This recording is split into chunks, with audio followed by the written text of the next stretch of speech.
Magandang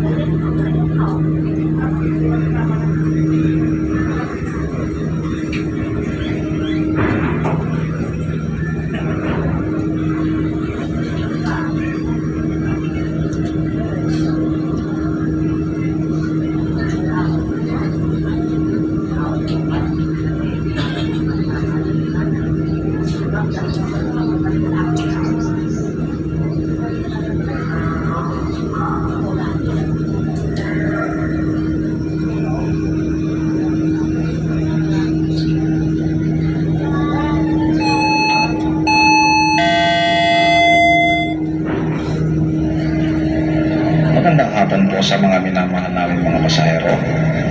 Ang MV Reyna del Rosario ay nasa pamumuno ni Kapitan Ernesto Siludi Jr., Primero Oficial Norman Lee Pagurin at Primero Makinista Roldan Biscotio.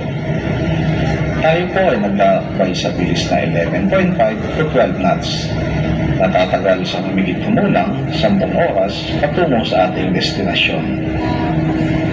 Para sa inyong kaginhawahan, ang kantin ay matatagpuan sa ikalawang palapag ng barko.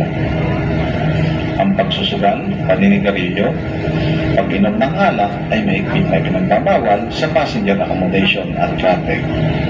Ito ay maaari lamang gawin sa ikalalang lugar malapit sa may kantin. Ang smoking area ay matatagpuan sa ikatlong palapag sa hulihang bahagi ng barko. May mga tamang lagayan tayo ng basura na matatagpuan sa bawat bahagi ng barko. At ang ating gamit pang kaligtasan tulad ng At ngayon naman po ay ituturo namin sa inyo ang tamang paraan ng pagsusuot ng life jacket o salbabida.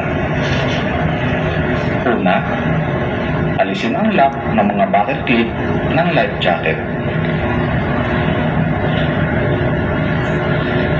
Pangalawa, isuot ang life jacket sa dalawang kamay.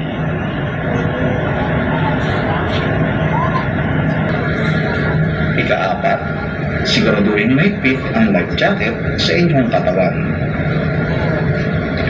At ngayon naman po ang tamang paraan ng pagbaba o pagtalon sa tubalikat. Pangatlo, ipitin na mahigpit ang life jacket ng dalawang braso.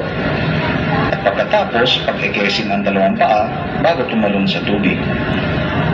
At dito po nagtatapos ang